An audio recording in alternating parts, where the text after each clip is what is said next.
welcome to this meeting of the Madras Book Club. The book of the evening is Maupassant and a Cigar, an intimate biography of Pudumaipithan. This is an English translation by Peer Mohamed Azees of the original Tamil work by T.M.C. Ragunathan.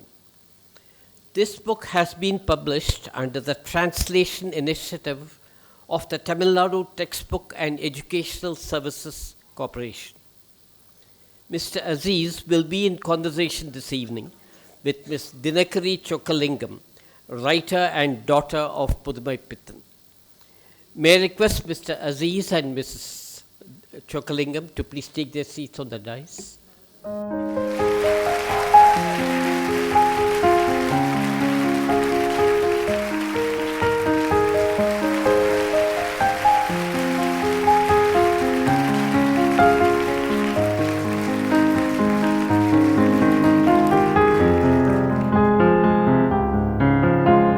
The most influential voices in modern Tamil literature, known for his bold, unconventional approach to writing.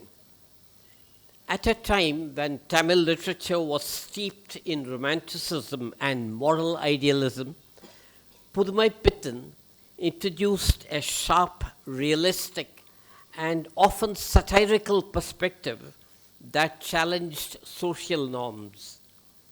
His writing was marked by fearless criticism of orthodox practices and blind beliefs. He often portrayed flawed, complex characters rather than idealized heroes. Pudumaipithan is remembered today as a pioneer who reshaped the Tamil short story. His works continue to be studied for their originality, social relevance, and literary excellence. Though he died very young, he made an immense contribution to Tamil literature. Pudumaipithan's biography in Tamil was written soon after his death by someone very close to him, T.M.C. Ragunathan.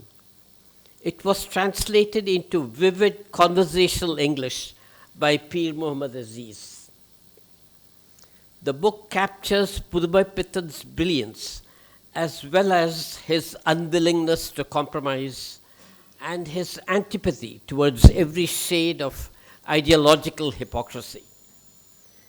Peer Mohamed Azees started his writing career with the Tamil edition of India Today, contributing to the literary section of the magazine as a sub-editor and translator. He has since worked with newspaper and television media and has produced several documentary films. He founded and successfully ran the online news portal ippodu.com for 5 years. He is currently a literary agent and translator. Dinakari Chokkalingam, the only daughter of the legendary Pudumaipithan, holds a bachelor's degree in Tamil literature from the Queen Mary's College in Chennai. A gifted writer in her own right, she has authored 20 compelling short stories which have appeared in popular Tamil magazines such as Anandavagan, Kungumam, Kumudam, Mangayar Malar, and so on. She has written 2 books, In Thandayum Thayum and Ninaivuthi. These works, deeply personal and evocative, honor the memories of her mother Kamalambar, who was an accomplished short story writer herself. We'll discuss Pudumaipithan and the book till about 7:45 p.m. We'll then have a short Q&A session with the audience. A word about the Madras Book Club. It was started more than 20 years ago by Mr. S. Muttaya and a few publisher friends. We usually meet twice a month and discuss a contemporary book. We invite those of you in the audience who are not members of the Madras Book Club to become members. You just need to fill a simple form, which Jayanti or Gopi of the Madras Book Club will be happy to give you. Membership fee is 1,200 rupees for individual membership, 2,000 rupees for dual membership. Before the two panelists discuss the book, Mr. Mohamed Azees wishes to honor Mini Krishnan, the distinguished editor and one of the luminaries of the Tamil Nadu Textbook and Educational Services Corporation, with a memento.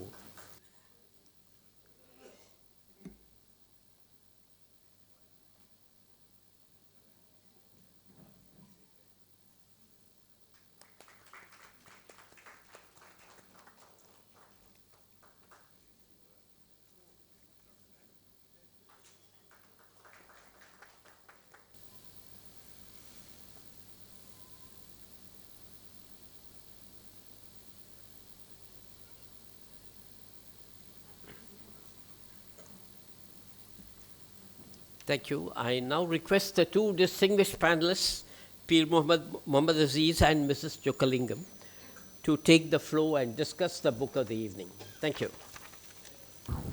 Thank you so much for the generous introduction of both of us, writer Madhu. And we have been coming to this book club for almost 2 decades now. That is me and my wife, and it is an honor to speak at this club, one of the oldest book clubs. Thank you each one for coming here. For those, because it's a predominantly English club, I want to tell you this conversation is going to be bilingual, because Pudumaipithan's only daughter, Dinakari, is going to talk in Tamil. She is comfortable talking in Tamil, though she understands English completely. So this is going to be a bilingual event. In some cases where it's too technical in Tamil, I may sum up a portions of what she is saying. So that is going to be the format. I would like to start with why Pudumaipithan is a master storyteller. I would like to take the example of, for people who have not read Pudumaipithan so far, I would like to take the example of Chellamal, the story Chellamal. Chellamal is it's a 10-page short story, which is also in the Lakshmi Holmstrom translation of Pudumaipithan, and you can read that. And it's about 2 characters. The protagonist is Chellamal, of course, going by the name of the story, and her husband, Brahmanayam Pillai. It's about both of them, their love relationship, and he works in a textile shop, and the story begins with, like every master storyteller, it begins with a shock, a dramatic start to the story, and then he goes on to talk about the relationship between the 2 characters. And what happens in the story is, to call someone a master, we have several yardsticks, several benchmarks. So the protagonist, both of them are protagonists. I will call both of them protagonists, and they embrace the routine. And it, by the text, the power of the text, you understand that they embrace routine, they embrace love, they embrace death. So that is the whole. The text is so disciplined that you get all of that by the end of reading the story. So that is just to illustrate for those who are not introduced to Pudumaipithan. I will start with some of the personal habits of Pudumaipithan, because on no other occasion we will have the opportunity to talk about the personal habits of a writer, except with the family member of the writer. So when I went to visit her after with this book, so I, in fact, she showed me the pen used by Pudumaipithan that she is still keeping as an artifact, and she also showed me the box, that silver box which he used to store the betel leaves, that he is constantly using betel leaves, which he calls in the stories also Vettilai Chellam. So the Vettile, from Vettile only beetle has come, according to etymologists. The Portuguese took that Vettel, Vettel became Vettel. So I would like to, because he was just 2 years when he passed away, and it is mostly from her mother she listened to the stories about her father. This is what she has written, Endayum Thayum. There are many lines in this I would like to go back to. But before I go into some of those lines, I would like to ask you about that Vettile habit of Appa. I will start with that. வணக்கம். உங்கள் எல்லோரையும் சந்திப்பதில் எனக்கு பெரும் மகிழ்ச்சி. அதே நேரத்தில் நான் தமிழில் தான் பேசணும் அப்படிங்கிறது என்னுடைய ஒரு ஆசைங்கிறத விட என்னுடைய உணர்ச்சிகளை என் உள்ளத்தில் என்னெல்லாம் தோணுதோ அதை என்னால் முழுக்க சொல்லக்கூடியது தமிழ் மொழியால் தான். அதனால தான் உங்களை எல்லாருக்கும் புரியும்னு நினைக்கிறேன். அது மகிழ்ச்சியாகவும் இருக்குது.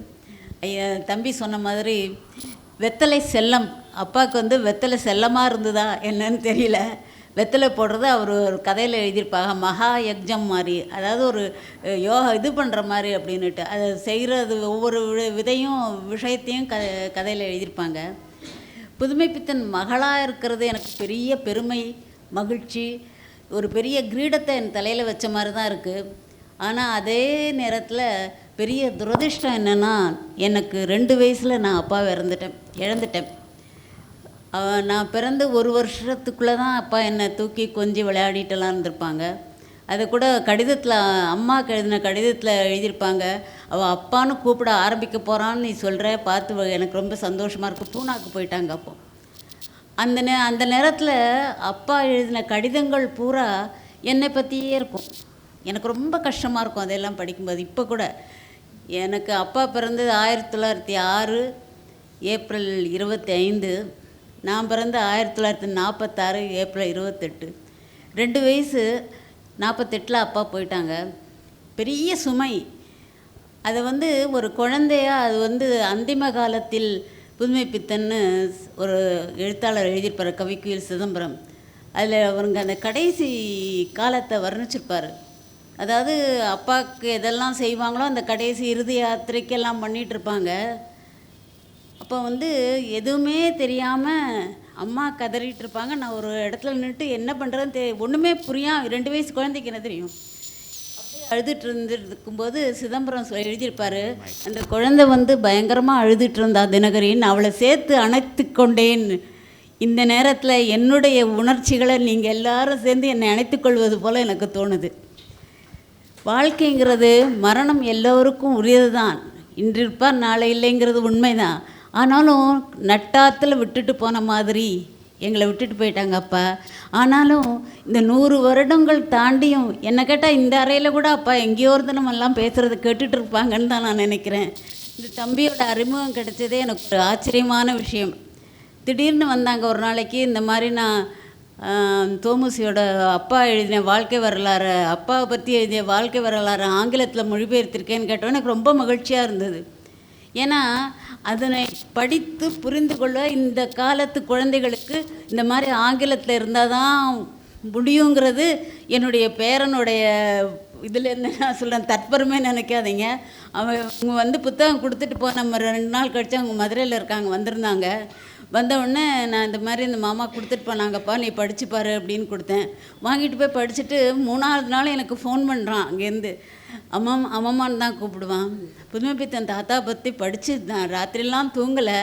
நீங்கள் முதல்ல தமிழில் கொடுத்தீங்க, அது எனக்கு படித்தேன், ஆனால் இது எனக்கு ரொம்ப கஷ்டமாக இருந்தது அம்மா அப்படின்னு சொல்லிட்டு எனக்கு வந்து எங்கள் அப்பா வந்து வச்ச பேர் பர்வதகுமாரி, அதாவது அவங்க அம்மாவோட பேர். ஃபோன் பண்ணி எடுத்தோன்னா, ஹலோ பர்வதகுமாரி அப்படின்னு சொல்லிவிட்டு அவன் பேசினான். அன்றைக்கி ராத்திரி பூரா எனக்கும் அவனுக்கும் ஒரு கிட்டத்தட்ட ஒரு 1/2 மணி நேரத்துக்கு மேலே பேசிகிட்டு இருந்தோம் உங்கள் புத்தகத்தை பற்றி. இதெல்லாம் ஒரு எங்களுக்கு என்ன போன்ற வயதில் இருப்பவர்களுக்கு எங்களுடைய மகிழ்ச்சியை பகிர்ந்து கொள்ளக்கூடிய ஒரு வடிகால் அப்படின்னு தான் நினைக்கிறேன் இந்த மாதிரி கூட்டங்கள். இனி அடுத்தாப்புல பேசலாமா? Okay thank you so much. So, if beetle is one motivation for Pudumaipithan, another motivation is Cigar. That is why we have this Maupassant and Cigar. And I will just read that the reason for this title. So in fact it is recorded by Varadarajan Ramasamy. He recorded the first day of Pudumaipithan in Chennai. He landed suddenly one day. We did not have much money. This is in the Manikudi office, Manikudi magazine office. We could not say no to him. We gave him 2 rupees. That was for his food expenses. He did the most unexpected thing with it. He went to Moo Market and bought a book by Gaidi Maupassant for 1 rupee 75 paisa and spent the rest of the money on a Spencer cigar. When I asked him what he would do for food, he did not give it much thought. He lit the cigar and started reading the book. So another great motivation is hunger for, thirst for, or quest for new things, in writing. That is how he reshaped Tamil short fiction. So Amma, when mother speaks about him, இந்த habit எல்லாம் பற்றி ஏதாவது குறப்பட்டிருக்காங்களா? குறப்பட மாட்டாங்க, ஆனால் சொல்லியிருக்காங்க. இந்த மாதிரி வர அப்போல்லாம் மாத வருமானம்னு பத்திரிக்கை ஆஃபீஸ்லாம் கொடுக்க மாட்டாங்க, அப்பப்போ கொஞ்சம் கொஞ்சம் கொடுப்பாங்களாம். அந்த மாதிரி வாங்கிட்டு வந்தால் அதில் வந்து ஒரு உதாரணத்துக்குள்ள ஒரு 20 ரூபான்னு வந்துச்சுன்னா அதில் 18 ரூபாய்க்கு புத்தகங்களே வாங்கிட்டு வந்துடுறோம். அப்போ எப்படி நம்ம காலத்தை தள்ளுறது அப்படின்னு கேட்கும்போது, அப்படின்னா இனிமேல் இந்த மாதத்துலேருந்து நீயே பார்த்துக்கோ அப்படின்னு பர்ஸை கொடுத்துருவாங்களா அம்மாட்ட. கொடுத்து முடித்த உடனே மறுநாளைக்கு வந்து புத்தகங்கள் வாங்க போயிடுவாங்க. நிறைய புத்தகங்கள் கிடைக்குன்னு. அதே மாதிரி எந்த எழுத்தாளரோ அல்லது நண்பர்களோ யார் வந்தாலும் சரி, நமக்கு இருக்கோ இல்லையோ அவங்கள சாப்பிட வைக்காமல் அனுப்பவே மாட்டாங்களாம். ஏன்னா இவங்க சமைச்சிருக்கிறது 2 பேருக்கு சமைச்சிருப்போம், இதெல்லாம் தேவையில்லையோ என்னமோ, ஆனால் குடும்பத்தில் நடந்த செய்திகளை உங்களுக்கு தெரியணுங்கிறதுக்காக சொல்கிறேன். அவங்களுக்கு முகத்தை பார்த்தாலே தெரியும் அவர் கஷ்டப்படுறாருன்னு. சமையல் பண்ணி சாப்பிட வச்சுருவாங்களாம். அப்புறம் வந்து இங்கே இருக்காது, என்ன பண்ணுறதுன்னா, கமலா அந்த வெத்தலை சில தேடு அப்படின்னு சொல்லிட்டு வெத்தலை போட்டு இந்த கம்பரமான தேட, இந்த இது குற்றால குறவஞ்சேடு அப்படின்னு சொல்லிட்டு அதை வந்து பதம் பிரித்து ரொம்ப எளிமையான முறையில் அம்மாவுக்கு சொல்லி கொடுத்தது அப்பா தான். அவங்களுடைய எழுத்தாற்றலை பற்றி நான் இப்போ சொல்லவா? அப்புறம் சொல்லிடுங்க. அதாவது அம்மா வந்து பிறந்து வளர்ந்ததெல்லாம் திருவனந்தபுரம், அதெல்லாம் நீங்கள் தெரிஞ்சிருப்பீங்கன்னு நினைக்கிறேன். அதனால் அவங்களுக்கு மலையாளம் தான் நல்லா தெரியும். அப்பாவுக்கு கடிதம் எழுதியே நான் கதை எழுத ஆரம்பிச்சிட்டேன் அப்படின்னு அம்மா சொல்லுவாங்க. ஏன்னா 2 வயசில் நான் போனதுனால எனக்கு எங்கள் அப்பாவோடைய இது ஒன்றுமே எனக்கு தெரியாது. அது அவங்களுடைய முகம் கூட எனக்கு ஞாபகம் இல்லாத ஒரு காலகட்டம் அது. அப்பா சொல்லி தான் அம்மா சொல்லி தான் அப்பாவை பற்றி எனக்கு தெரியும். அந்த நேரத்தில் அம்மா சொல்லுவாங்க, நான் வந்து இப்போ அவங்களுக்கு கல்யாணம் ஆகி பிரிந்திருந்த காலங்கள் தான் மிகுதி. அப்போ 2 நாளைக்கு ஒரு தடவை கடிதம் எழுதிட்டே இருப்பாங்களா. அந்த கடிதத்துக்கு பதில் எழுதியே எனக்கு கதை எழுத வந்துடுது அப்படின்னு. அதாவது கடிதம்னா ஒரு சாதாரண கடிதங்கள் அல்ல. நீ வந்து இந்த புத்தகத்தை படி, அந்த புத்தகத்தை படி, இதில் எவ்வளோ சிறப்பான இது இருக்குது, நீ நிறைய படிக்கணும், நான் அங்கேருந்து புத்தகங்கள் அனுப்பட்டுமான்னு படிப்பை பற்றியே எழுதி அம்மாவுக்கு ஒரு ஆசையை உண்டு பண்ணதே அப்பா தான். அது ஒரு பெரிய, அந்த காலகட்டத்தில் கணவனும் அப்பாவுக்கும் அம்மாவுக்கும் 10 வயசு வித்தியாசம். அப்படி இருக்குது. 15 வயசில் கல்யாணம் ஆகி போகிறாங்க. 17 வயசுலேயே அம்மா கதை எழுத ஆரம்பிச்சிட்டாங்க தமிழில். மலையாளம் தெரிஞ்ச ஒருத்தங்க தமிழில் வந்து நிறைய தெரிஞ்சிருந்தாலும் எழுதக்கூடிய அளவுக்கு அவங்கள வளர்த்தது ஒரு எப்படி சொல்கிறது அந்த வார்த்தைகளாலன்னு எனக்கு தெரியல. அம்மா சொல்லுவாங்க, நீ எழுது கமலா, எழுது, நீ வந்து நிறைய எழுத தான் உனக்கு வந்து நிறைய வரும் அப்படின்னு சொல்லிட்டு, அந்த நேரத்தில் கூட அம்மா என்ன பண்ணியிருக்காங்க, நான் இந்த இடத்துல கண்டிப்பாக சொல்ல வேண்டிய ஒன்றுன்னா, அம்மா வந்து எங்கள் தாத்தாவோட பேர் எஸ்ல ஆரம்பிக்கும், அதனால் எஸ் கமலாம்பாள் அப்படின்னு போட்டு தான் தன்னுடைய கதைகளை எழுதி பத்திரிகைகளுக்கு அனுப்பியிருக்காங்க. கமலா புதுமைப்பித்தன்னு எழுதலை, கமலா விருத்தாச்சலம்னு எழுதலை. காரணம் என்னென்னா, அவங்க சொல்லி தான் இவங்களுக்கு ஒரு அங்கீகாரம் கிடைச்சதுன்னு மிச்சவங்கள்லாம் சொல்லிடக்கூடாதே அப்படிங்கிற ஒரு இது நிறைய பேருக்கு தெரிய வந்தது பிற்காலத்தில் தான். அந்த மாதிரி அம்மா கதை எழுத அப்பாவுடைய தூண்டுதல் தான் காரணம் அப்படின்னு நினைக்கிறேன். அது மாதிரி வெத்தலை போடுறதுக்கு அப்பாவுக்கும் அம்மாவுக்கும் ஒன்றும் பிரச்சனை வந்ததில்லை. அவங்க வேறு எதுவும் செய்யலையே, வெத்தலை போடுறாங்களே அது பரவாயில்ல அப்படின்னு தான் சொல்லுவாங்கன்னு சொல்லியிருக்காங்க. வேறு எந்த இதுவும் இல்லை. அப்பாவுடைய இரக்க குணங்களை பற்றி நிறைய சொல்லியிருக்காங்க. அது அப்புறம் தேவைப்பட்டால் சொல்கிறேன். Yeah, I'm coming to that now.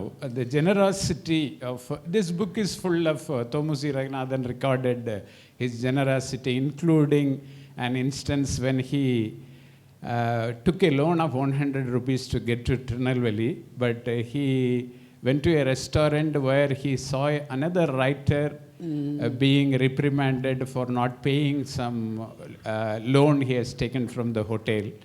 So he gave that 100 rupees and walked back home. So it's, and also in another story he recorded a very rich man sitting right in front of him. He pretended to be a very poor guy and got him to pay for his food. Now there is another story that is, Karana Prasad is here. In that 15 Chennai stories, that is one of the stories. Generosity is something that when I met her first at home in Aryapuram, she was talking about it is father's generosity that keeps our generations going. Valayadi Valaya. That is generations after generation we will thrive because my father was so generous to every human that he met with. That is something we have to. Now she will talk about some of those instances. என் தம்பி சொன்ன மாதிரி அந்த நான் வந்து எங்கள் பெற்றோருக்கு 3வது குழந்தை தான். முதல் குழந்தை பிறந்தோடனே இறந்துடுச்சு. 2வது குழந்தை கொஞ்சம் ஒரு 6 மாதம் 3 மாதமாக இருந்திருக்கேங்க. அதுக்கு ரொம்ப உடம்பு சரியில்லை, ரொம்ப சீரியஸாக இருக்குது, நீங்கள் வாங்க. அம்மா திருவனந்தபுரத்துலேயும் அப்பா சென்னையிலையும் இருக்கும்போது இது பண்ணாங்க. அப்பா கிளம்பி வந்துட்டாங்க, டிக்கெட் எடுத்துகிட்டு. அப்போல்லாம் ரிசர்வேஷன்லாம் அவசியம் இல்லை, டக்குன்னு வந்துடலாம். டிக்கெட்டு வாங்கியாச்சு. டிக்கெட் வாங்கலை, ஸ்டேஷனுக்கு போகிறதுக்கு முன்னால் ஹோட்டலில் சாப்பிட்லான்னு போயிருக்காங்க. அப்போ தான் இந்த இவங்க சொன்ன ஒரு சந்தர்ப்பம் நடந்திருக்கு. ஒரு எழுத்தாளர் சாப்பிட்டுட்டு பணம், அதாவது அந்த காலத்தில் டோக்கன்னு சொல்லுவாங்க போல இருக்குது, அது கொடுத்துட்டு மாதம் சாப்பிட்லாம். அது இது முடிஞ்சு போச்சு, அவர்கிட்ட பணம் இல்லை கொடுக்க. உடனே அப்பா வந்து 25 ரூபா தான் வாங்கிட்டு வந்திருக்காரு. அந்த அவருக்கு வந்து கடன் வந்து 24 ரூபா. உடனே அந்த ரூபாயை கொடுத்துட்டு மீதி வீட்டுக்கு வந்தாச்சு. சென்னைக்கு திருவனந்தபுரம் போக டிக்கெட் எடுக்க காசு இல்லை. வீட்டுக்கு வந்துட்டாங்க. வீட்டுக்கு வந்த கொஞ்ச நேரத்தில் தந்தி வருது, அந்த குழந்தை இறந்துடுச்சு அப்படின்னு. உடனே என்ன பண்ணுறதுன்னு தெரியல. உடனே அதே பத்திரிகையில் போய், என்னப்பா நீ நேற்று போனியே, நீ போய் சேரலையா, என்ன ஆச்சு? இது மாதிரி ரொம்ப சீரியஸ்னு வந்தது, இந்த மாதிரி நடந்தது, அதனால் நான் போக முடியாமல் ஆச்சுன்னொன்னே அவர் வந்து வேறு ஏதோ ஏற்பாடு பண்ணி 2வது நாள் தான் போயிருக்காங்க. அந்த குழந்தை அதுக்குள்ளே கதையே முடிஞ்சு போச்சு. அப்போ அம்மா சொல்கிறாங்க, தனக்கு மிஞ்சி தானே தான தர்மம், நீங்கள் இந்த மாதிரி செய்யலாமா, குழந்தையே பார்க்க வேண்டாமா கடைசி நிமிஷத்துக்கு அப்படின்னு கேட்டோடனே, எனக்கு மிஞ்சி தான், உண்மை தான், என்னுடைய சக எழுத்தாளர் நானும் அவனும் ஒன்று தானே, அதனால் நான் வந்து அதுக்கு உதவி பண்ணிட்டேன் அப்படின்னு.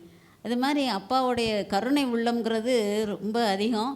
அது இன்னும் ஒரு சின்ன விஷயத்தையும் சொல்லிடலாம்னு நினைக்கிறேன். அப்பா அம்மா சென்னையில் கொடுத்தனம் பண்ணும்போது அப்போல்லாம் ரிக்ஷா தான், கை ரிக்ஷான்னு சொல்லுவாங்க இல்லையா, கேள்விப்பட்டிருப்பீங்க எல்லோரும்.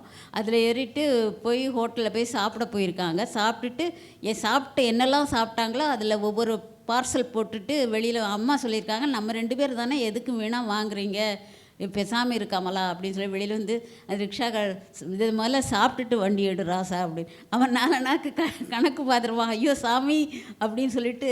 இந்த மாதிரி சின்ன சின்ன உதவிகள்லாம் அவங்க செய்தது, நண்பர்களுக்கு தன்கிட்ட இருந்தால் உடனே கொடுத்துருவாங்க. அது என்ன தனக்கு வேணுமா வேண்டாமா அதெல்லாம் யோசிக்கிறதே கிடையாது.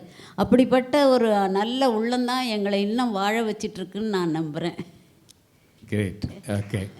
Next, most important thing is every writer, even today, aspires to get into films.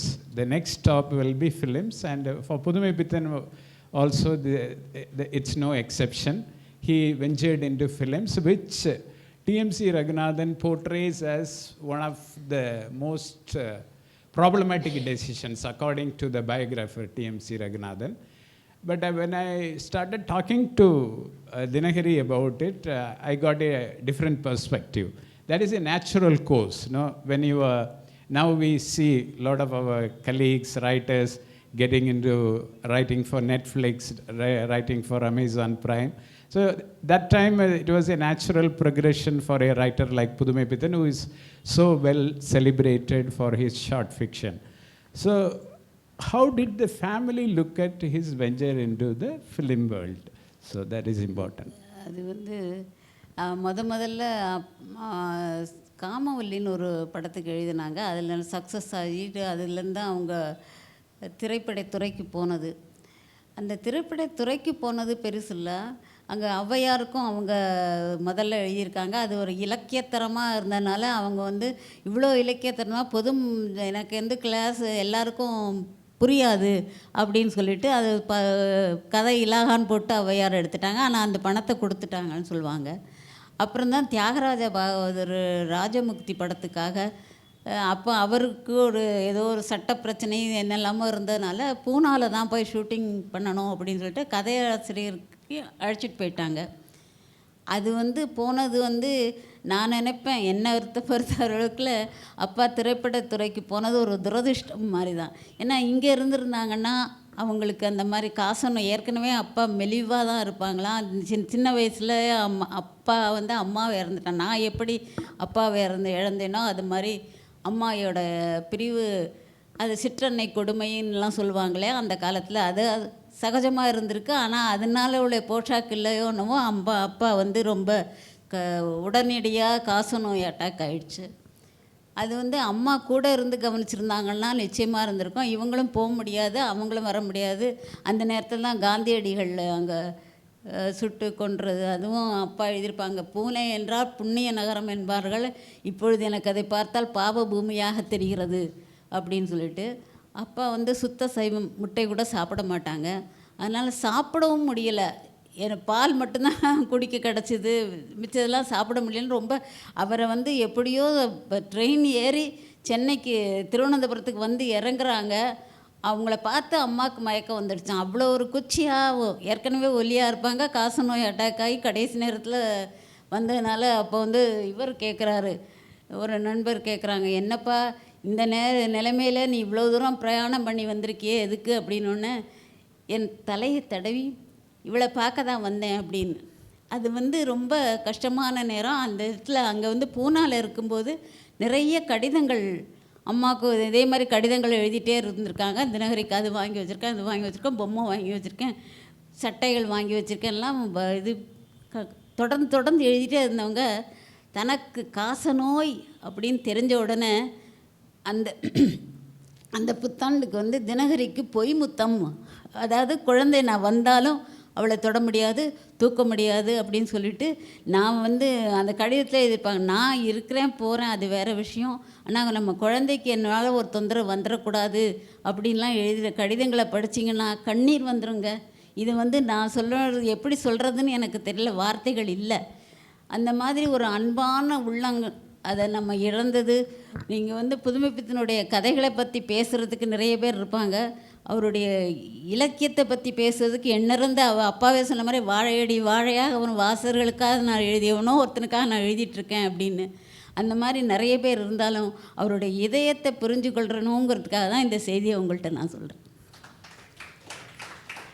And Pudumaipithan, that is so touching. And Pudumaipithan made formidable friendships like the one he developed with TMC Ragunathan, who immediately after his demise wrote this up. In 1950 it was ready. He has in fact said, Thomusi Ragunathan said, I could have written more about him, but considering the urgency of the fundraiser for the family, he finished it very quickly. And that continues to be the most authentic biography to this date. And I want Dinakari to talk about the friendships he formed, not just with the Thomusi Ragunathan, that kept the family going even after the demise of her father. So தோமுசி ரகுநாதனை நாங்கள் மாமான்னு தான் சொல்லுவோம். அந்த அளவுக்கு அப்பா கிட்ட ரொம்ப பிரியமாக இருந்தார். கடைசி நிமிஷம் வரைக்கும் இருந்து இது பண்ணாதுங்க. அதே மாதிரி அழகிரிசாமி, அதாவது அப்பா கிட்ட ஒரு இது என்னென்னா, ஒரு எழுத்தாளர் ஒரு கதைகள் கொண்டு கொடுத்தாருன்னா அதை படித்து பார்த்துட்டு இவன் முன்னுக்கு வருவானா, இவன்கிட்ட அந்த திறமை இருக்காங்கிறத உடனடியாக கண்டுபிடிக்கக்கூடிய ஒரு திறமை அப்பாட்ட இருக்குது. அந்த மாதிரி இருக்கிறவர், அவர் ஒரு கதை இருந்தாலும் சரி, வயதில் சின்னவராக இருந்தாலும் அவரை அவரை வந்து வளர்த்தி கொண்டு வரதுக்குரிய உற்சாகத்தையும் உத்வேகத்தையும் தைரியமாக கொடுக்கறது அப்பா. அந்த மாதிரி தான் அழகிரிசாமியோட கொண்டு வந்தாங்கன்னு சொல்லுவாங்க. மீப்பா சோமு அவர்களிடமும் ரொம்ப நட்பு. தோமஸ் ரகுநாதன் கேட்கவே வேண்டாம். அப்பா இறந்த உடனே அவங்க தான் அந்த புதுமைப்பித்தன் வரலாறு முதல்ல அப்பாவுக்கு எழுத ஒரு எழுத்தாளருக்கு எழுத வரலாறு அதுதான் நான் நினைக்கிறேன். அது எழுதி எங்களுக்கு உதவி பண்ணணும்னு வந்தது. அதே மாதிரி அம்மா இறந்த பிறகு அம்மா திருவனந்தபுரத்தில் சென்னைக்கு வந்து இந்த அப்பாவோட புத்தகங்களை அங்கங்கே சிதறி இருந்தது. சும்மா ஒரு வீட்டில் எல்லாத்தையும் புக்ஸ் எல்லாம் போட்டு வச்சுட்டு அவங்க படைப்புகள்லாம் இருந்தது. அதையெல்லாம் மொத்தமாக ஸ்டார் பப்ளிகேஷனில் போட்டு அது மாதம் எங்களுக்கு ஒரு வர மாதிரி செய்தது தோமுசி மாமா அவர்கள் தான். அதே மாதிரி பிஎஸ் ராமையா இவங்கெல்லாம் நிறைய நட்பு, வந்து கொத்தமங்கலம் சுப்பு இவங்கெல்லாம் இருந்தாங்களே ஒழிய ரொம்ப நெருங்கிய நட்பு என்று சொல்வது கு அழகிரிசாமி, ரகுநாதன், மீப்பா சோமு போன்றவர்கள் என்று நான் நினைக்கிறேன். Okay, we are coming to the last part of the conversation. She believed that his generosity kept the family going. Valayadi Valaya, generations after generations, it is his generosity and compassion towards fellow humans that kept the family going. Even to this day, that keeps the family going. They got a big fortune in the 1970s. That is a lottery prize of 2 lakh rupees in the 1970s, with which the family's entire trajectory changed. And that time the then Chief Minister, Karunanidhi, did a function in Chennai. And in the function, in her book, she is pointing out what he mentioned in the function.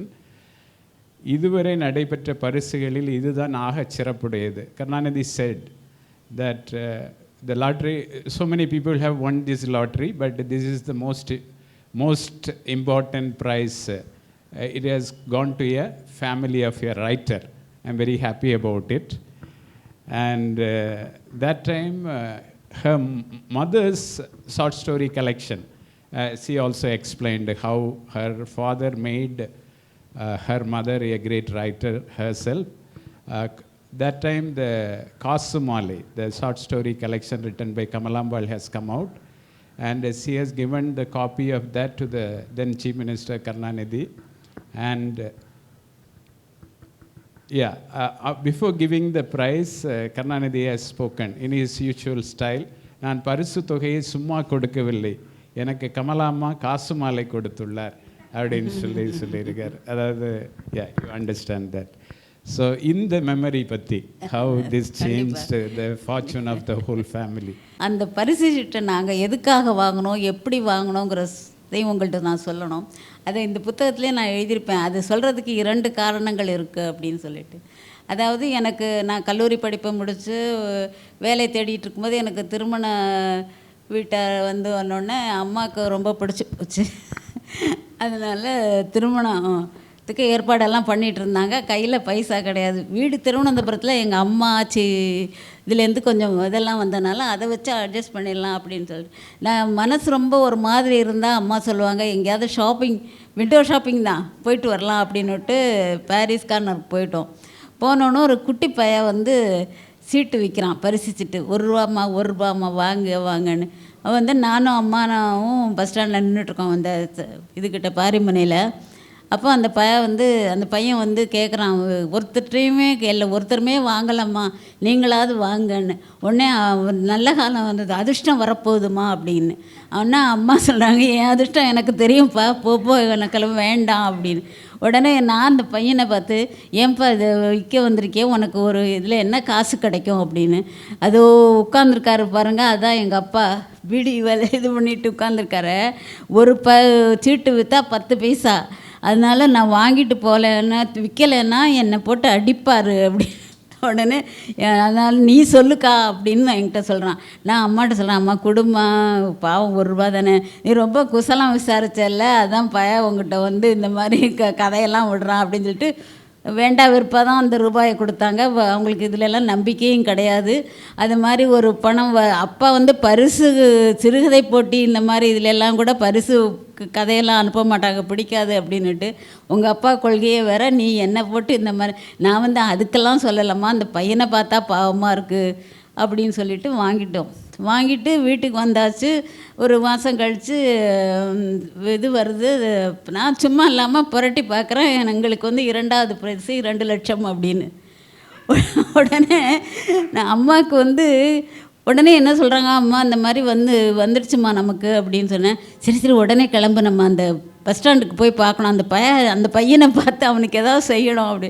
அம்மா ஆனால் புத்திசாலி, வந்து ரொம்ப strong லேடின்னு சொல்லுவாங்க அம்மாவை. வந்தவுடனே அந்த பையனை கிடைக்கல. உடனே நம்ம சொன்னோம்னா அது வந்து இந்த மாதிரி எல்லோரும் வந்து பிச்சு பிடிங்கிடுவாங்களே, நான் தான் கொடுத்தேன்ட்டு. அதனால் அதை கண்டுபிடிக்க முடியல, வந்துட்டோம்.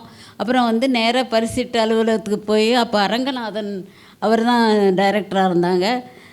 அப்போது அம்மா சொன்னாங்க, இது பப்ளிசிட்டி பண்ண வேண்டாம், எங்களுக்கு வந்து பிரச்சனை வரும் அப்படின்னோடனே, இல்லை கலைஞர் காதுக்கு போயிட்டோன்னே அவர் வந்து இதுவரைக்கும் இவங்க சொன்னாத அதே தான் சொன்னோடனே இந்த மாதிரி விழா முடிஞ்சுது. அந்த மறுநாள் பத்திரிகைக்கெல்லாம் நாங்கள் தலைப்பு செய்து ஆகிட்டோம்.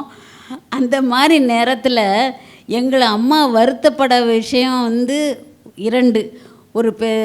அவரோட பேர்னாலாம் சொல்ல விரும்பலை. ஒரு பெரிய எழுத்தாளர், எல்லாருக்கும் தெரிஞ்சால. அவர் வந்து இனிமேல் எழுத்தாளனுக்கு கஷ்டம் வந்தால் பரிசு சீட்டு வாங்கலாம் அப்படின்னு பேட்டியே கொடுத்துட்டாரு. உடனே அம்மாவுக்கு ரொம்ப வருத்தம். நம்ம என்ன எப்போ பார்த்தாலும் பரிசீட்டு வாங்கிட்டு இருக்கோமா, சூதாட்டமாக ஆடிட்டுருக்கோம், இந்த மாதிரி அவர் சொல்லிட்டாரு, இது வந்து எள்ளலாம் நகைச்சுவையாக வைத்தறிச்சலாக தெரியல அப்படின்ட்டு.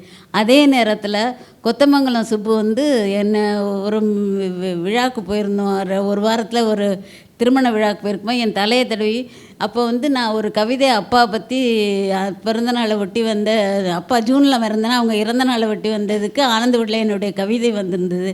அது உடனே கொத்தமங்கலம் சுப்பு தலையை சோவி மானத்துலேருந்து கொட்டிட்டாமா உனக்கு அப்படின்னு சொல்லி வாழ்த்தினார். 2 விஷயத்தையும் சொல்லும்போது எனக்கு ரொம்ப கஷ்டமாக இருந்தது. இவரது மகிழ்ச்சியாக இருந்தது, அந்த எழுத்தாளர் சொன்னது கஷ்டமாக இருந்தது. இன்னொருத்தர் வந்து சொல்லியிருக்காரு, நான் இவங்க வந்து சீட்டு விழுந்த உடனே எங்கள்கிட்டலாம் சொல்லவே இல்லை அப்படின்னு அதை ஒரு குற்றச்சாட்டாக வச்சாங்க. இதை போய் நம்ம எப்படிம்மா இதை எல்லார்ட்டையும் சொல்லிகிட்டு இருக்க முடியும் அப்படின்னு. அதாவது துன்பத்துலேயும் இன்பங்கிறது ஒன்று, அதில் ஒரு இலக்காரம் ஒன்று இருக்குது, நக்கல் ஒன்று இருக்குது. எப்படியோ எங்கள் வாழ்க்கை எங்கள் திருமணம் நல்லபடியாக முடிஞ்சு எங்கள் வாழ்க்கை நல்லா தான் நடந்துகிட்ருக்கு. அது அப்போ தான் இவர் கலைஞர் சொன்னார், இது வரைக்கும் நாங்கள் நடத்ததில்லை, நம்மெல்லாம் ஒரே குலம், எழுத்தாளர் குலம், அதனால் நான் வந்து அவங்களுக்கு கொடுக்குறேன் அப்படிங்கிற மாதிரி அந்த விழா நடத்தினாங்க. அதுதான் அந்த பரிசீட்டு கதை. Thank you Amma. Before we open the floor for questions, there are 2 important people in the audience. I just noticed Aparajithan, the person, Adi Moolam's son.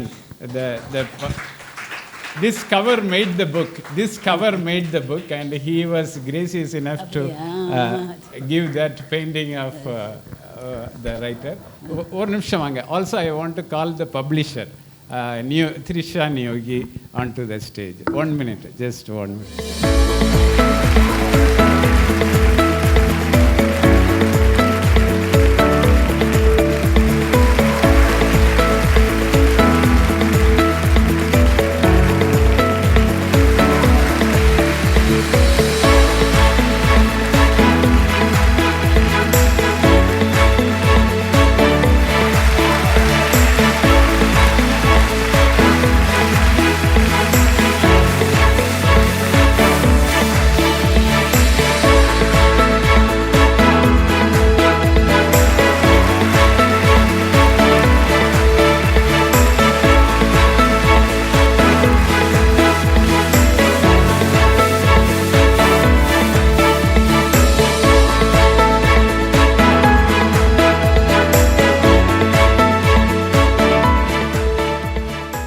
See you all there. Thank you and good night.